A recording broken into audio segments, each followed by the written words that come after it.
everybody, my name is Luke Marr and this is Hot Mode, and today on Hot Mode we are coming to you with a part 2 of the 2022 Met Gala roast and review. As you guys know, we put out a part 1 that essentially breaks down some of the most discussed looks and also most sort of periodically accurate looks for the 2022 Met Gala. But there are about 100 plus looks that we still have not discussed that I think everybody still wants to hear about, talk about, yada yada, so we're going to be doing that. I thought that there was only going to be maybe 2 parts to this whole Met Gala video. We're currently looking at in total 4. So this will be number 2 of 4. If you'd like to watch part 1, you can go and click the link in the description box below. There's also an explanation of the Met Gala theme, and there will also be a link in the description box below. And it also helps to hit that subscribe button so that you know when videos are coming out, and if you really want to know when these next parts are coming out, hit that notification bell, then YouTube will tell you it's here. You're welcome. Let's get into this. First up,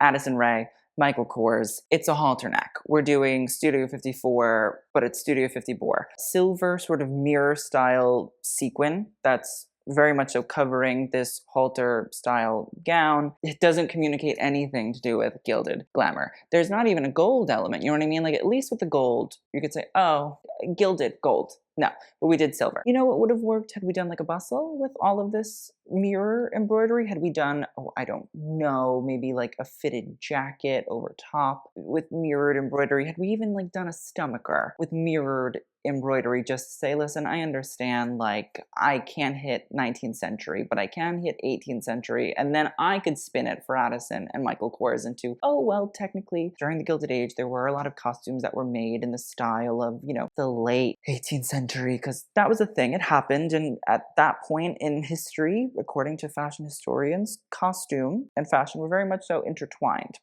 But instead, we're doing the mirrored tray that the girls were snorting things off of at Studio 54. And I say, it doesn't fit, doesn't make the theme, doesn't do anything, and Addison just looks uninteresting in general. Even if the theme was 1970s disco, you'd say, oh, she hit the theme, but the dress also got hit with the ugly stick too. Next up, we have Adut Aketch, and she is wearing a version of a Christian LaCroix Fall 2003 Haute Couture gown. Now, it's not the actual gown from the runway. You can see the runway gown here, but this was something that was actually custom made for a client, according to Christian LaCroix, who was talking to the seller of the gown, who is Shrimpton Shore. If you don't follow that Instagram, you should. It's fantastic. But essentially, this gown was sort of taken and made a lot slimmer, a lot more sexy, and so Adut very smartly went into it and did the same thing. The dress also is being worn back to front instead of front to back, so we can see that there's a lot of frillage detail and a big sort of beautiful light blue bow that's against this really sharp green. But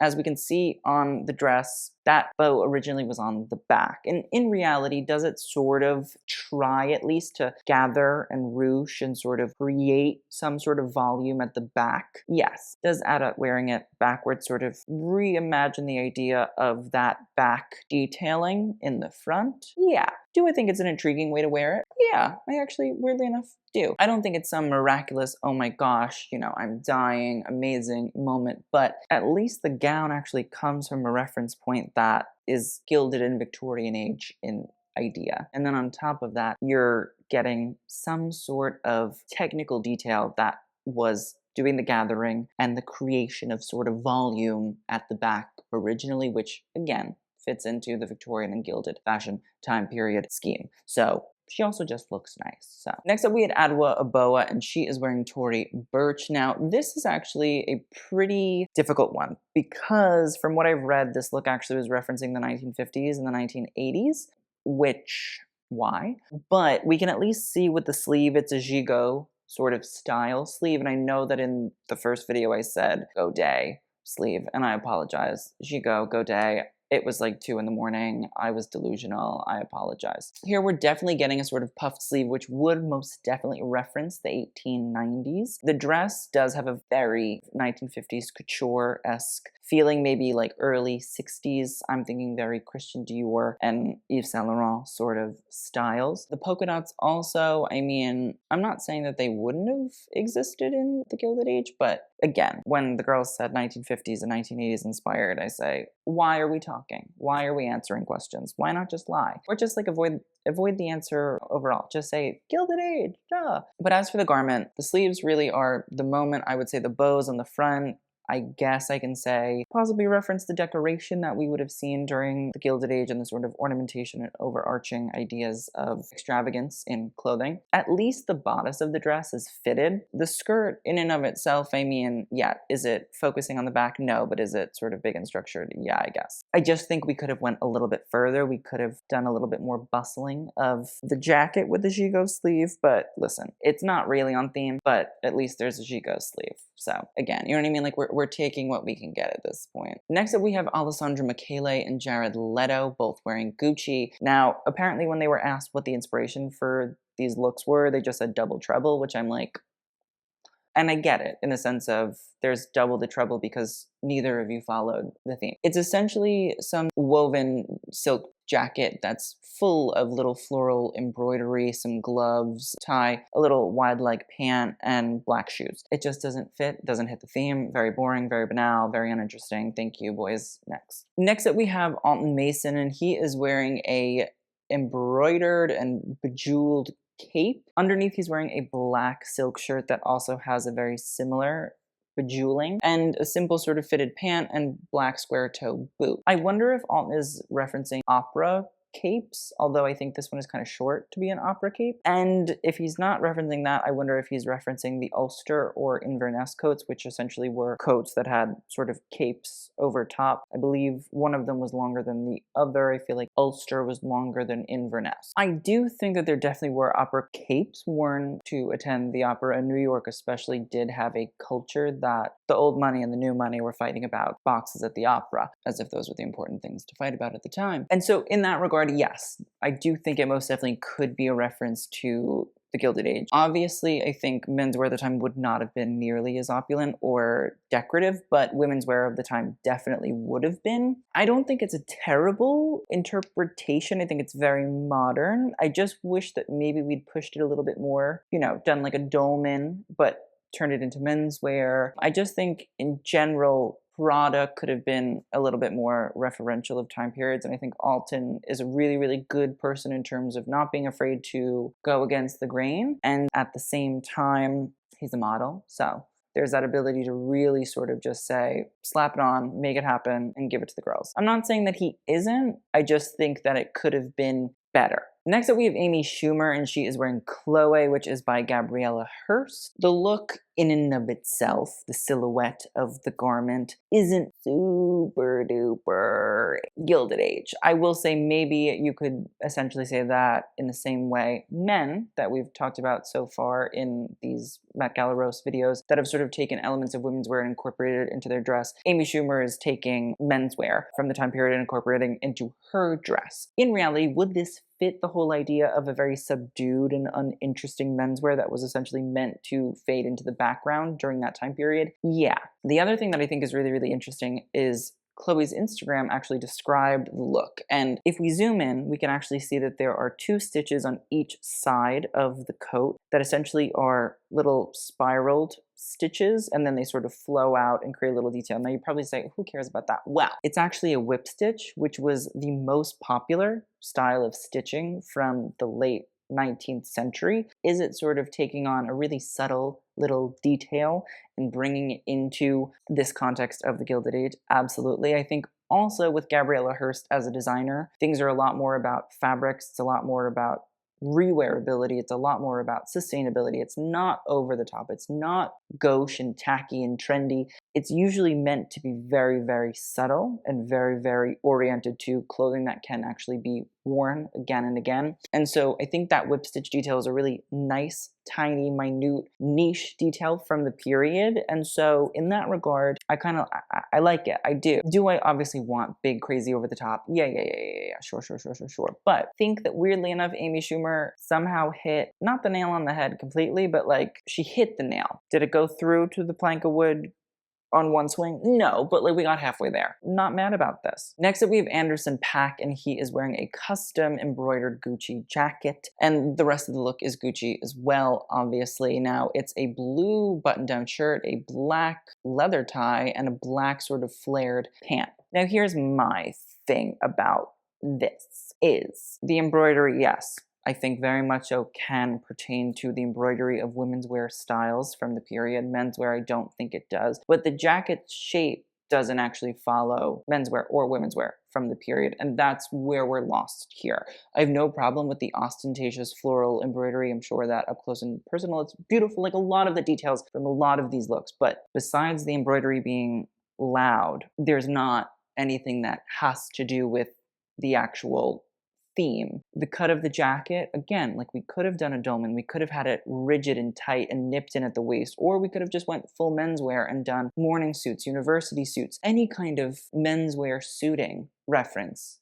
But we didn't do that. The leather pants and the leather tie, again, like not interesting, not really saying much. The blue button-down shirt, again, boring, banal. So that's my thing, is at a certain point, it's like, yes, embroidery, got it. But embroidery, for the most part, fits into a lot of different periods, and so it's not super duper period exclusive. If the embroidery is, you know, significant to the time period, okay, great. But at the same time, I can't see this embroidery being super duper timely to the period. Like, why couldn't we have done a full embroidered striped jacket or stomacher style jacket? There's ways to go about tapping into this theme. I've done as much researching as I can do to find information about the look, and it wasn't provided, so I'm like, Next up we have Anak Yai, and she is wearing Michael Kors. I believe this is a custom look, and it's sequined. Has a little waist cutout. It's in this big, bright, vibrant pink. So like, yeah, of course, again, the same as everybody else. If it's a vibrant color, synthetic dyes, I'm here for it.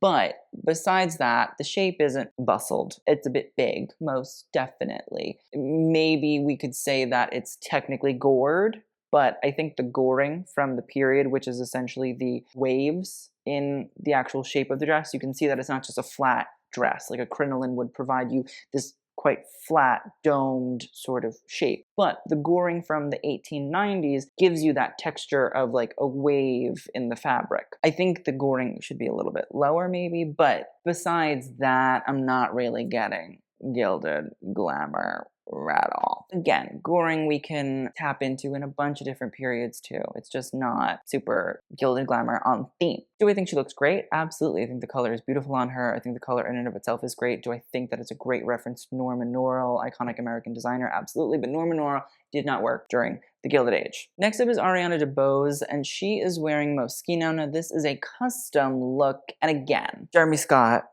disappointed, because I think Ariana would have really run for something that was crazy and over the top. It definitely hits gilded, as in gold. It has a very Rococo sort of feeling to it. It looks like Rococo and Baroque embroideries and sort of gilded frames and all those sorts of things, and that's great, but like that was not what we really truly were going for here. I mean, like, yes, I know gilded, but like it's not really happening here. The dress in and of itself, not like super duper interesting either. I get it, it's like black on gold embroidery, but like there's not too much innovation on the whole idea of referencing Rococo embroidery and aesthetics. And the bustle is, it's not really there. Like, yes, obviously it looks like there's some sort of tulle or netting that is jutting out the back, but it's not really super duper pronounced, and you have to look kind of hard to even see that it's a thing. If anybody really could have gone for it, I would have expected it to be Jeremy Scott, and we're disappointed. Next up we have Ashley Park, and she is wearing custom Prabal Gurung. Now this is a beautifully done corset. That pink stunning, the boning of it is magnificent, it looks gorgeous, it fits her phenomenally, and we can obviously see that the straps are falling down and are sort of held together by bows. The skirt is a feathered skirt, not super duper crazy, but it's definitely something that you would see from a Prabal collection, and I'm sure that there are elements of Prabal collections being brought in here. And from the front, really, it's not super duper Gilded Age. Yes, is there a corset? Sure. But again, different periods, corsets, blah, blah, blah. What I do think really hits is when we look at it from the back, and we can see this big, large, bowed bustle experience that flows out and actually creates a bustled shape. Finally, there's a bustle involved somewhere, thank God. Where that bustle begins, you can actually see the decorative button element that showcases where the skirt and the corset actually detach, and this is very much so a Prabal Gurung signature, little house code style, but you actually see it in all of his collections. I think it's a really nice way to sort of tap into that, and also decorative buttons from the period most definitely were a trimming and sort of decorative aspect that was put on different gowns. So I love this Prabal look. Ashley Park killed it. Very proud, very happy. The tackiness of Emily in Paris has been vanquished from my mind, thanks to this look. Next up, we have Austin Butler, and he is wearing Prada. It's a custom look. It's all black, nothing really crazy.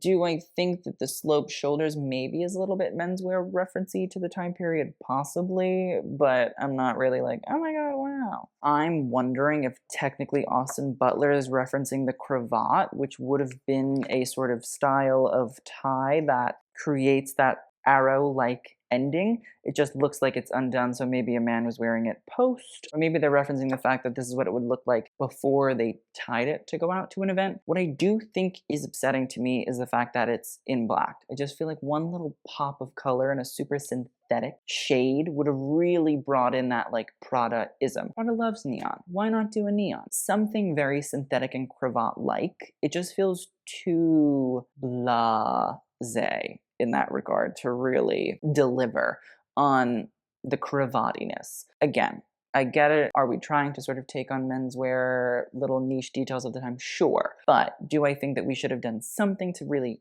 zhuzh it up just a little bit? Yeah. Next up, we have Avani Greg, and she is wearing Bach Mai, who is an up-and-coming designer and brand. I know that Bach Mai worked under Galliano at Margiela. I think if this look is not custom, I'm not sure if it is or not. Pretty positive that this is made of recycled fabric scraps and sort of done in this sort of strip style. Now we can see that it's obviously a very fitted, strapless bodice, but it hits right at the top of the pelvic area and creates a very large, flouncy, layered skirt. Do I think that this possibly references to the way that frills and flounces were very much so a part of bustle decorative styles from, you know, the 1870s all the way into the 1890s? Do I wish that maybe they'd been a little bit bigger, more pronounced in that regard? Yes, but also I understand if we're reusing fabric scraps and unused or discarded fabrics that you're only going to have strips that sort of size. And also this does seem to correlate to Bach Mai's collection for fall 2022. So I understand it. Next up is Bradley Cooper. He's just boring, banal, uninteresting, unoriginal, sad, skating by on just being like hot. And that's sad. We have to stop letting hot people just be hot. You know what I mean? Like we have to start bullying them. The suit in and of itself is like meh. The tie, it doesn't exist. So like it's a white tie and you didn't wear a white tie. You didn't even wear a tie. Want to talk about lazy? Want to talk about slob? Where's the effort, Brad? Next up is Brooklyn Beckham. He is wearing Valentino. I believe this is a custom look, and if it's not, it's sort of like a very light beige cream, like soy milk color. And again, I do think that we're hitting in that blazer that little element of the flyaway of the jacket that was most definitely a thing during the period, but it's not really pronounced enough to feel that it actually is that reference. I think it's just the cut that they thought of. There is no curvature as it sort of nears the bottom either, which I think is disappointing. It just would have been a really nice subtle detail that would have said, oh, we thought about the theme. The front pleated pant is like whatever. The shirt underneath also like whatever. That's the problem overall, is there's not really much going on there. Next up is Cami Hernandez, and she is wearing Ami Paris. Now this is a custom look, and again, the French girls are like, we're just doing gilded, that's it, that's all you're getting. Essentially, it's a gold embroidered sequined bustier with little cutout. It has a halter because like, I'm confused, girls. And then it's a fringed skirt in gold. And again, it's just like, you know what? I get Ami Paris as a brand that's very commercial, bro-y. We make jeans and t-shirts and blazers and suits and da-da-da-da-da. But like, why we couldn't have done a dress that, you know, just tried for once. It's not like it's that difficult. It's not. And again, you'd be the better person for it. Everybody's saying, oh my God, Ami, that's amazing. That's so cool. Like, you have the money. You have the money to do custom, so why not do the custom right? Why not do it properly? The fringe, no, it's not like a decorative fringe. It's just a gigantic fringe skirt. And the problem is, had we done a decorative fringe where it hooped and swagged, there was a little, you know, apron skirt over top of the skirt and all that sort of stuff, I'd say great, wonderful, thank you, Ami. But no, we just did what I think is, we want to do the 1920s and we'll do it in gold and it's fringe and everybody should be happy about it. Well, no, we're not happy about it, Ami. Evidently, Cami Hernandez is not a very big ami of the brand because they should have dressed her better. Now, this is probably going to be the most controversial thing I've ever said on this channel, but as for Cara Delevingne, she's on theme and she looks good. And now, what I will also say with that is, because I know this is going to go on Twitter, is just Cara Delevingne is on theme and looks good. What's on theme is when she had the jacket on. Prior to taking the jacket off, well, she was hitting it. Essentially, the jacket is most definitely a reference to smoking suits, which were not Le Smoking Suits by Yves Saint Laurent, but actually the original smoking suits, which derive inspiration from Middle Eastern cultural dress. Smoking suits, I believe, are found throughout the Middle East during this time period and much before it. They were either exported and or taken to Europe and turned into something that men would wear inside the home. It wasn't really a common thing for men to wear them outside of the home because, again, men being ostentatious during the Gilded Age would not have been fashionable, but instead this was something that a man would wear, and you can tell by the rope sort of detailing that goes on the buttons. It's essentially coming across the jacket. You would unloop one and it would sort of fall away, but that's what's going on here. The color in and of itself is a great reference to sort of Turkish and Ottoman styles. There are quite a few of them that are done in velvet, so I think maybe we could have gone a little bit crazier over there at Dior and made one with a velvet. I know that Dior has the money for it, but the jacket in and of itself is actually a great reference to the period. Do I think that it's cultural appropriation? Yes. Do I think it was cultural appropriation then? Absolutely. Do I think it's cultural appropriation that is on theme because it was culturally appropriating from the time period? Yes. And so I don't really know where to stand on that, but does that then mean that it's on theme? Yeah. Do I wish the pant fabric had matched the jacket fabric? Absolutely. I think that's a real problem in and of itself. Why we couldn't just match fabrics, I don't know. We did not need the red silk pant because obviously it looks wrinkled and dinkled and crusty and busty. When she takes off the jacket, I will not defend. I don't know if that was meant to like reference body jewelry of the period. I haven't seen anything really about body jewelry of the period. I will only defend that jacket. The jacket is on theme. Everything else, it's bad. I agree. Next up, we have Carrie Mulligan wearing custom Schiaparelli. Now, this look actually is on theme. Oh my gosh, that's so crazy. It was one of the less talked about looks that was on theme, but essentially we can see that it very much so holds to the Schiaparelli house code of black with gold embroidery. We can see that on the chest and on this train, there is a chevron gold embroidery situation going throughout. And in my opinion, it's most definitely a reference to the spring 2022 haute couture embroidery. We can see on these images here that that embroidery was a thing, it happened, and it's just been sort of brought now to this style. From the front, it might not look super duper bustle, but if we can see the dress from the back, you can see obviously that there is a most definite bustle. Would I say that it's definitely less pronounced than the bustles of the time period? Yeah. Do I think that it maybe has a little bit more of a natural form feeling to it? Also, absolutely.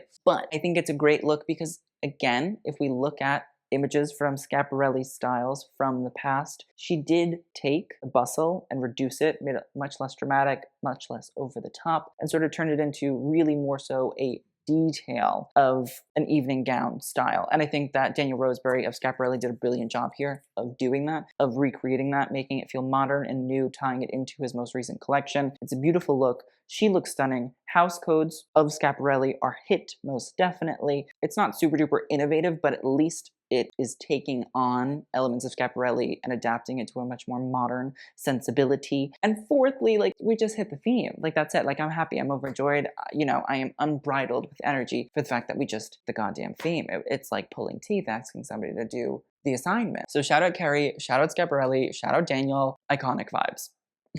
Next up, we have Chiara Ferracci and Fidesz. Now, Chiara, I believe, is wearing a vintage Versace dress. It's a slip dress with a high slit. There's like nothing even gold about it. You know what I mean? Like, at least Fidesz has gold lapels. The Italian girls here are not delivering most definitely. We're good. Again, like, you're a blogger. Do something interesting, exciting, memorable. Maybe that's asking too much. I don't know. Next up, we have Miss Chloe Feynman, and she is wearing Miss Sohi. Now, this is from the brand's Fall 2022 collection. Essentially, it is a gold ball gown that is full of a silver tiger stripe motif. It has a bell silhouette and then a 1940s style sharp shoulder jacket or shirt underneath with a little bit of a jewelry attaché. Now, do I think that this silhouette hits 1850s, 1860s? Yes. Is it like close at least to the decades that it should be? Yes.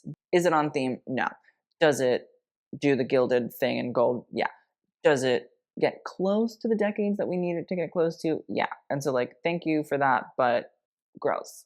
Chloe, Ms. Sohee, come together. I will say, to be fair though, expecting young up-and-coming designers to create looks that are custom for the Met Gala when they more or less would already be paying something like $30,000 for a seat, a bit of a ridiculous ask. And from the younger designers that I have spoken to, it's something that without help, it really wouldn't be possible. So I'm not mad at Ms. Sohee in that regard. It's not something that I expected some crazy look. And again, this is like more on theme than the majority of the major luxury fashion brands. So like, I will say that this look is more referential to the at least 19th century, the later half of the 19th century, than the majority of the luxury brands that we saw make looks for the runway. So I'm not gonna lambast Miss Sohee over it. Next up is Chloe Grace Moretz, and she is wearing Louis Vuitton. This might be one of the first Louis Vuitton looks that we talk about here. But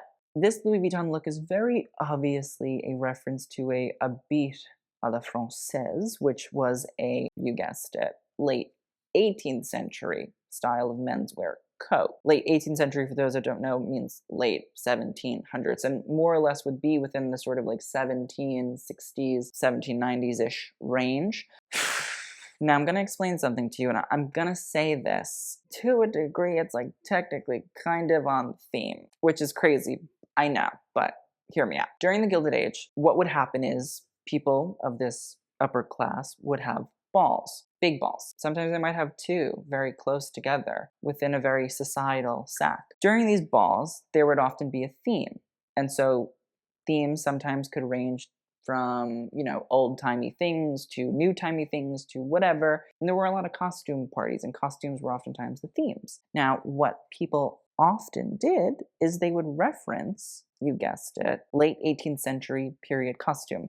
And literally in the book, How to Read a Suit, which is a great book if you don't own it, the last look that is discussed in the book and hits around 1899, which would be the end of the Gilded Age, it actually showcases a habit à la française and discusses the fact that throughout this period, these costume parties are essentially fashionable dress of the time. So this is a reference to that time period. Do I think it's a lazy reference to that time period by Nicolas Ghesquière and Louis Vuitton, who just essentially, for the most part, reused, reduced, and recycled looks because I think the girls couldn't be bothered to really make custom? Yeah.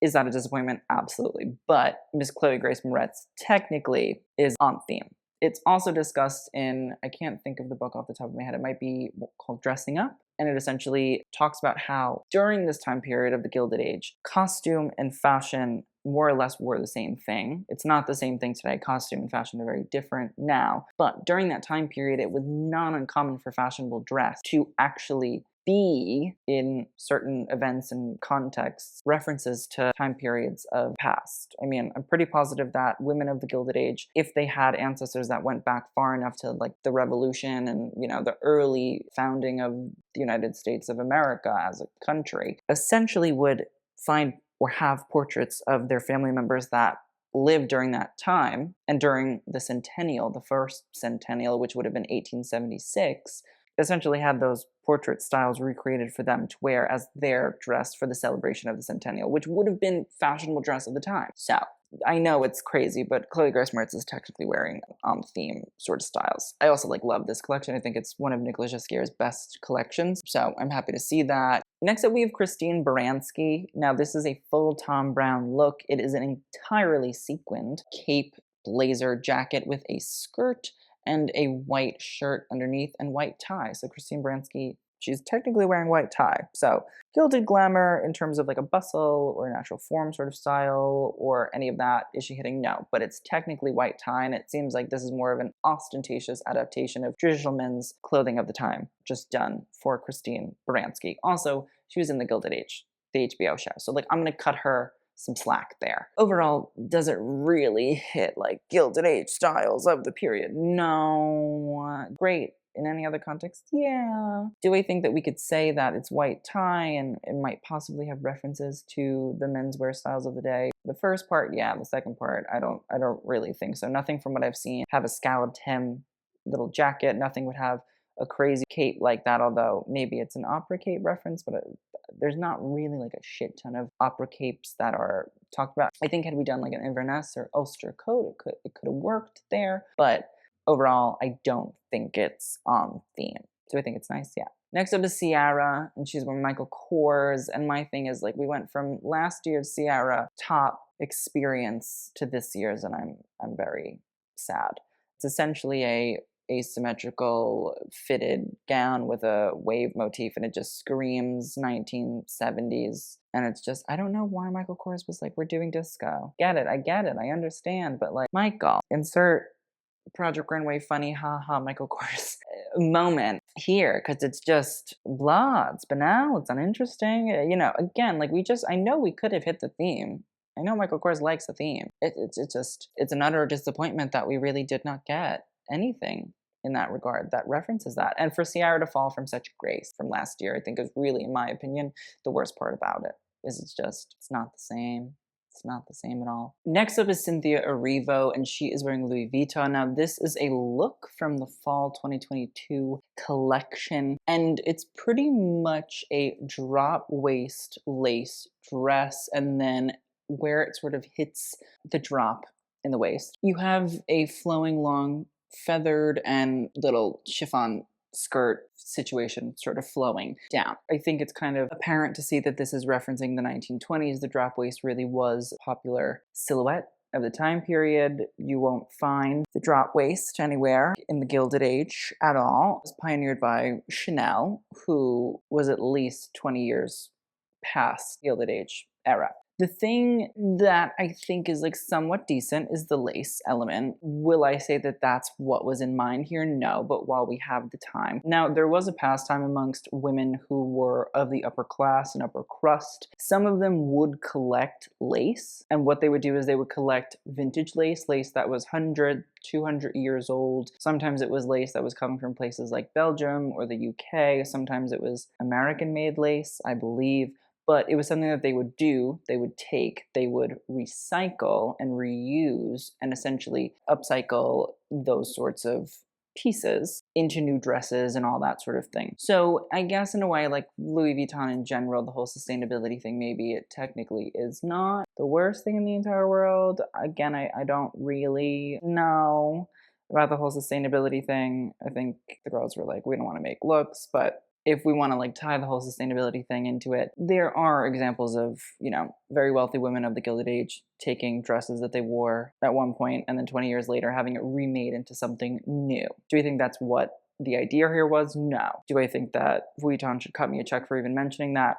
Absolutely. The thing that's the most intriguing aspect of this look is most definitely the Tignon, which is the headscarf that Cynthia Erivo is most definitely wearing. She's spoken about how this look most definitely was a reference to the Tignon, and the Tignon is essentially like a large wrapped headpiece. It essentially became mandatory via the law because during the late 18th century, Black women were deemed so beautiful by white men who were their enslavers that white women got jealous and said, Black women need to cover their hair because we are jealous of women that we are enslaving, and so them and their beauty and their hair, and you cover your hair so that our husbands who are enslaving you don't do horrible things to you. Now, that law was taken off of the books at some point later. The exact date, I'm not sure. And so Black women in their excellence and beauty and wonder and creativity essentially said, okay, we're going to take this and we're going to turn it into something very chic, very elegant, very wonderful. And so there are a bunch of images, portraits of Black women throughout the 19th century wearing Tignon. There's also images of them just sort of wearing headscarves as well. Sometimes they weren't as elaborate and sort of high and tall as the Tignon, but headscarves and Tignons sort of all belong in the same family. Essentially, that's what Cynthia is most definitely referencing here. And for those that are saying, oh, it's not within the Gilded Age, there's actually different passages from people who were formerly enslaved, speaking about how, in fact, growing up, their parents, their mothers, would wear the Tignons. And so definitely got into the Gilded Age aspect of Black women wearing the Tignon. It might not have been designated as that, or it might have just morphed into more so like headscarves, but definitely was a thing. And honestly, like, I'm really appreciative of Cynthia Erivo for shining the light on the Tignon, and especially the Tignon laws, and also, again, a really messed up, really gross, disgusting historical fact that cannot be argued with. It's gross. It's really, really, it's gross. I think Cynthia is doing a great job of showcasing that Black women have always had the ability to overcome, and then not only overcome, but beautify a thing that was most definitely an oppressive tool, and then inspire their enslavers and oppressors into then wanting to wear the styles that they were legally mandated to wear, because that also happened. So Cynthia Erivo, I think, did an amazing job here. It's wonderful. It's amazing. It does fit within the theme. And at the same time, it's a very poignant, interesting fact about how fashion most definitely is something that is embedded in American history, and how it most definitely is something that we need to be discussing on a constant basis. Shout out Cynthia, because I learned a lot with this look. Next up, we have Dakota Johnson, and she is wearing Gucci. Now, it's a lace bodysuit with silver fringe. What the reference is, I don't know. Again, like the lace aspect, we can say, oh, lace of the period. It was something that was timely. It was something that was poignant, absolutely. But at the same time, I don't really think that this is the moment. Personally, it just feels very blah. This is a custom look. Like, this was made custom. Why did we not go for it? Why did we not push the bounds? Why did we not elevate? Why did we not try harder to really and capture the period of the Gilded Age? I'm lost on it. And, and it sucks because Dakota Johnson really, she's hit this year out of the park. And again, the fact that the lace jumpsuit doesn't even go all the way down to the shoes. So we have like a shoe, and we're trying to cover the fact that there's no lace with fringe at the bottom. And then, it's fringe. And what about the fringe actually has anything to do with it? Why not do little swags or a detail? No, we're just going to put fringe all over it, like sparkly streamers that you throw in a Christmas tree every year in a very random, uninteresting, uninspired pattern. Girls, let's get it together. And by girls, I mean Alessandro and also the rest of these designers. Next up, we have Denée Benton, and she is wearing Head of State. Now, Head of State, we talked about with Evan Mock's look, but it is a brand that is most definitely making some headwaves. Now, Head of State is a brand that is by Taufik Abijako, and it's also a brand that's based here in New York. Now, this Denée Benton look is not Gilded Age. I mean, there's crinoline. We can see that there's most definitely a band of horsehair at the bottom. That's what you're seeing. And this blue, very vibrant, very beautiful, very stunned, very gorge. Looks great on her. The color is really, really amazing. But Taufik is from originally Lagos in Nigeria, and essentially said, no, he was I couldn't find images on Gilded Age and being Black, so I'm good. And I mean, listen, who am I to say it? I don't know, because I won't be. Most definitely there are references to Americana sort of imagery. That swag is meant to represent the wings of an eagle. I don't know if I believe all of that. And the blue, most definitely, American flag blue. But genuinely think it's a beautiful look. Do I think that it really, truly hits the theme? No. Do I think that there's at least that shape of the 1850s, 1860s? Yeah, so again, we're kind of close in decade-ish to a degree, you know what I mean? It's not 1920s flapper, so that's good. But I want Gilded Age to bing bang boom hit. But I also genuinely do blame quite a lot of things for not giving a wide range of references to choose from if you're not white. Because that's also something that I've realized, even in the research that I did for the Met Gala history video, is it was very difficult to find imagery referencing passages that were about people that were not white, were a lot shorter. And so I understand, having done the research, that yeah, like there's not a whole lot that was presented. And if you're not inspired by some of the stuff that is presented, it's like, all right, well, I guess I'm not doing the theme. I understand. And again, also it's a young brand. Like, same thing as Miss Sohi. I'm not gonna sit here and lambast the girls for not delivering when the brands that have oodles of cash weren't delivering. Next up is Denée Benton, and she is wearing Prabal Gurung. And listen, she's legitimately the only member of the Gilded Age cast from HBO that actually wore something Gilded Age inspired. And so I say, I think, yeah. Now, Denée is wearing a red sheath gown with a quite vibrant fuchsia, I would say, wraparound overskirt, apron skirt, bustle style, which we love. I think it's a pretty solid Prabal Gurung color combination. It's bright and it's big and it's bold and it's beautiful. It hits that sort of synthetic color of the Gilded Age too. The flowers on it a little bit more dispersed than the Camila Cabello one, which is really nice. I think that they decorate well. It's a little bit splotchy in terms of, you know, positioning, but I'll take it. I will say it seems like there's some sort of, like we can see a lot of wrinkles and crinkles in here, which I don't love. That's my one sort of issue with the look overall. It seems like it needs a little bit of a fit and flare situation. But besides that, I like that she's within the theme. I like the fact that there's a beautiful color element. There's actually like an overskirt, which is I think the first time that we've seen one of those for the entire red carpet. And so Denée Benton, thank you.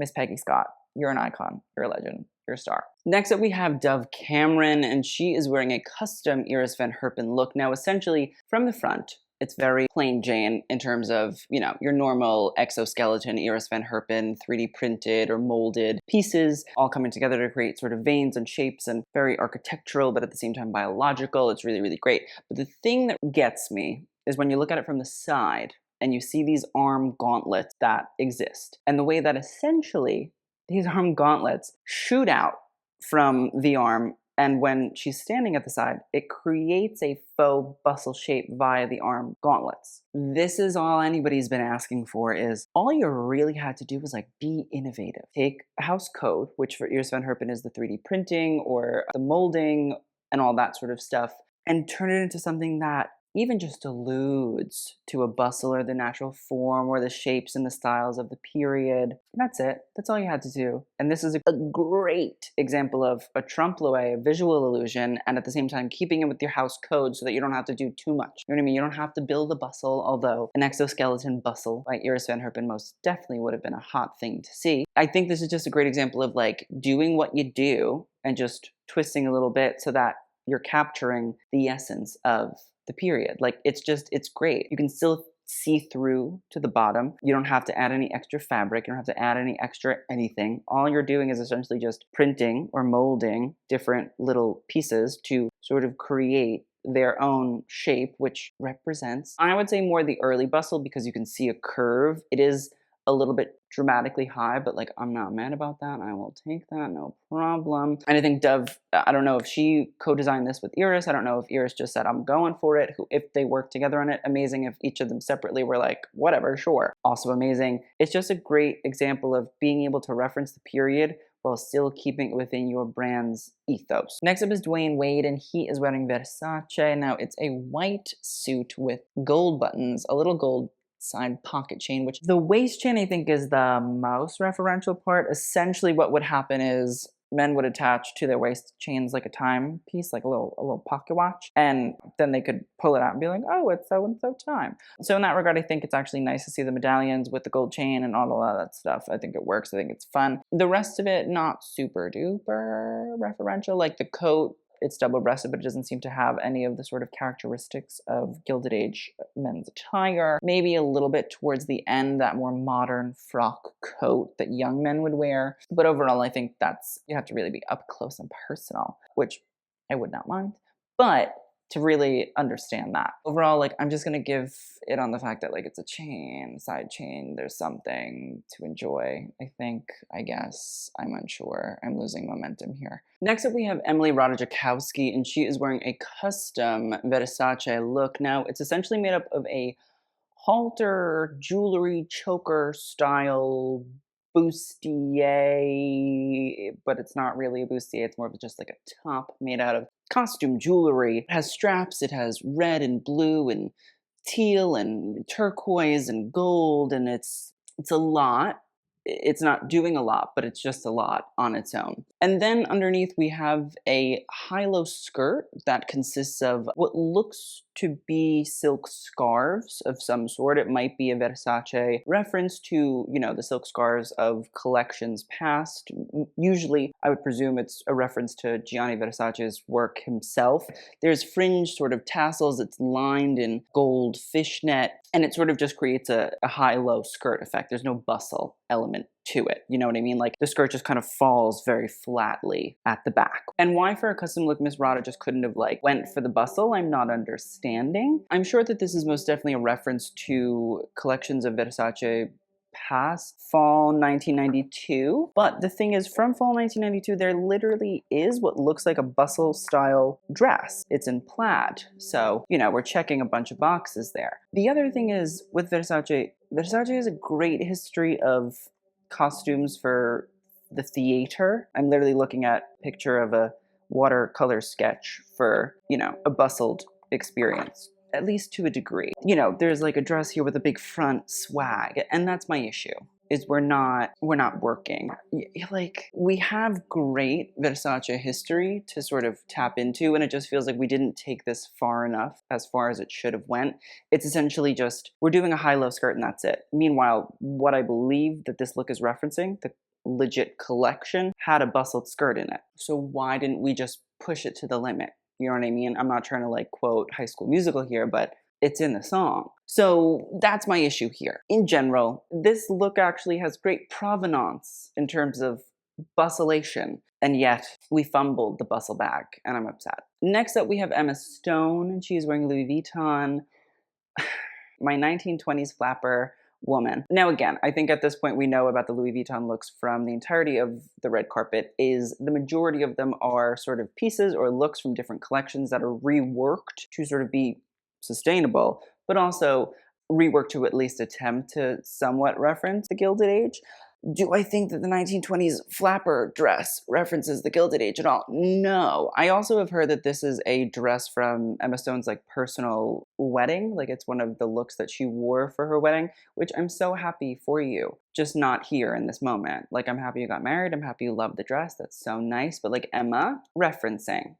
Not that difficult. Not that hard. There are looks from Vuitton that you literally could have looked into it. And again, I don't know if I talked about this with the Emma look, that feels like it was 700 years ago, but during the Gilded Age, designers, haute couturiers of the time period, like Charles Frederick Worth, legitimately would commission Louis Vuitton to make trunks specifically so that those trunks could be filled with Worth garments and then shipped back to America to the rich women of the Gilded Age in the US. Why on God's green earth have we not done a singular reference to that? But instead we get white flapper dress with feather fringe.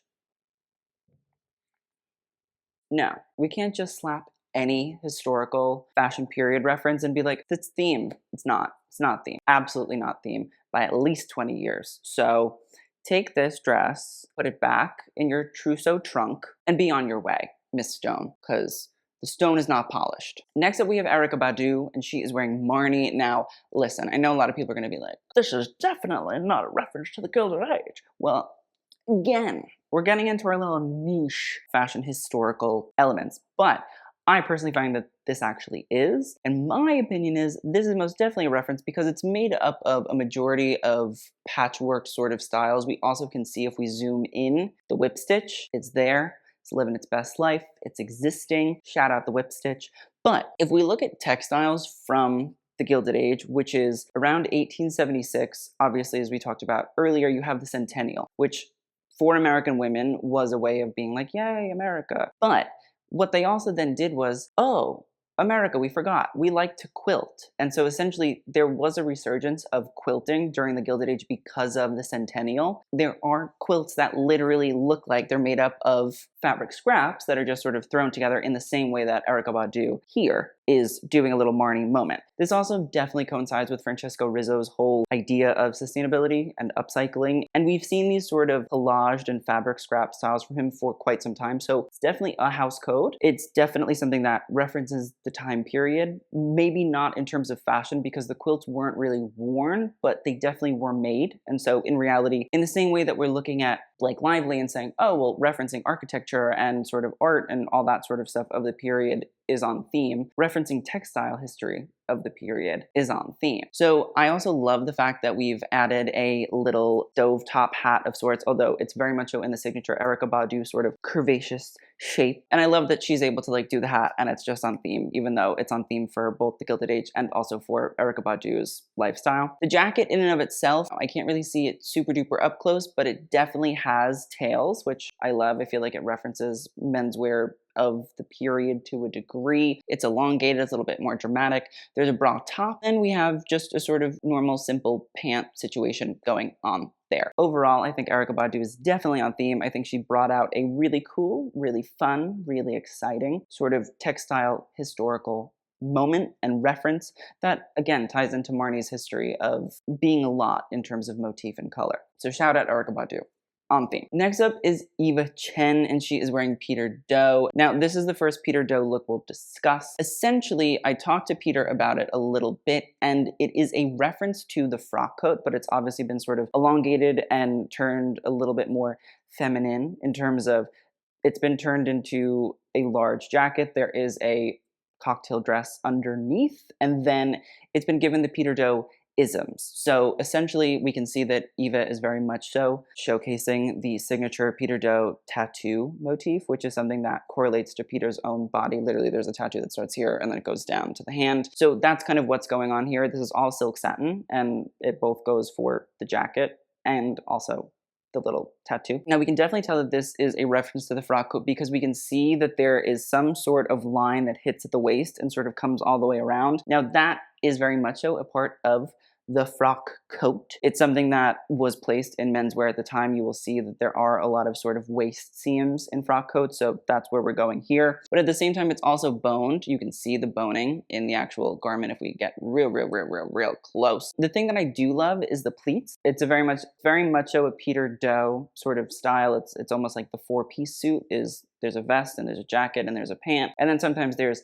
a pleated skirt underneath. So the fact that the pleats are actually attached to the back of the coat instead of the dress is also really, really nice. It's a nice way to sort of update, you know, and play on the Peter Doe sort of sculpture, but also play on tailoring in a Gilded Age sense. The gloves were custom made and they were done sort of to correlate to the opera sort of length gloves of the time period too. Overall, I think it's nice. I think it plays on traditional menswear tailoring. It's not super crazy, it's not super out there, but at the same time, that's not what we should be expecting from a Peter Doe look. It's a brand that more so thinks about the actual construction and quality of garments than it is the big over-the-top yada yada. It's also a young brand, so in the same way that we talked about Head of State and Miss Sohi, it's a brand that isn't going to be doing crazy custom pieces in the same way that we expect the majority of the brands that didn't to. So overall, listen, I like it. It was nice in person when I saw it. It's nice now when you see it. It's a beautiful, beautiful garment, and it's a nice sort of reference to the frock coat, which we didn't see a lot of at all. Next up, we have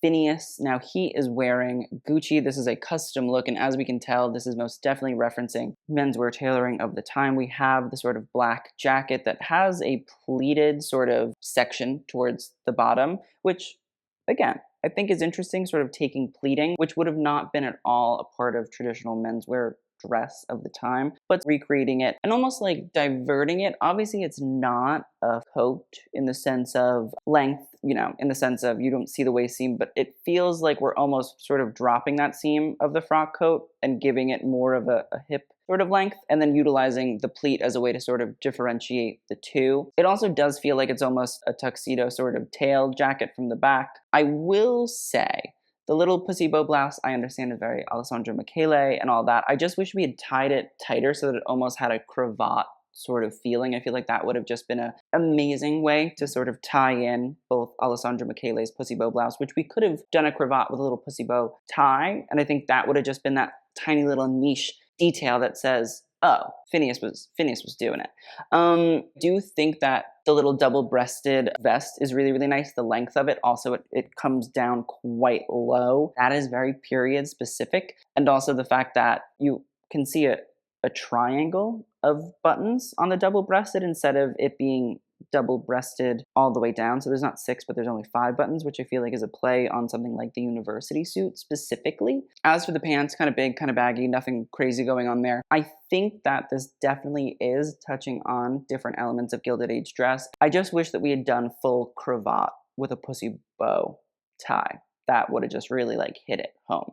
But overall, I don't think that it's a crazy, weird, period sort of thing. I think, again, like Billy, it's a little bit nicher in the sense of it goes a bit more costume than it does full modern interpretation, but at the same time, it is quite modern. Overall, I think it's decent. Next up, we have Frederick Robertson. Now, he is wearing Iris Van Herpen. I don't think it's on theme, but I also enjoy it because it's Iris Van Herpen and it's custom. Obviously, this is made up of a bunch of different sort of quills. You can maybe say that there's a gigot sleeve reference in the way that, you know, at the shoulder area, it puffs out like that. But the thing is, the little quills come out at the sleeve and sort of create shape, big shape there, which isn't really gigot sleevey. Usually because the gigot sleeve would be the puffed element, and then by the elbow, it would be very, very tight and sort of fitted to the arm. The high-waisted pant, it's fine. I love the look in the context of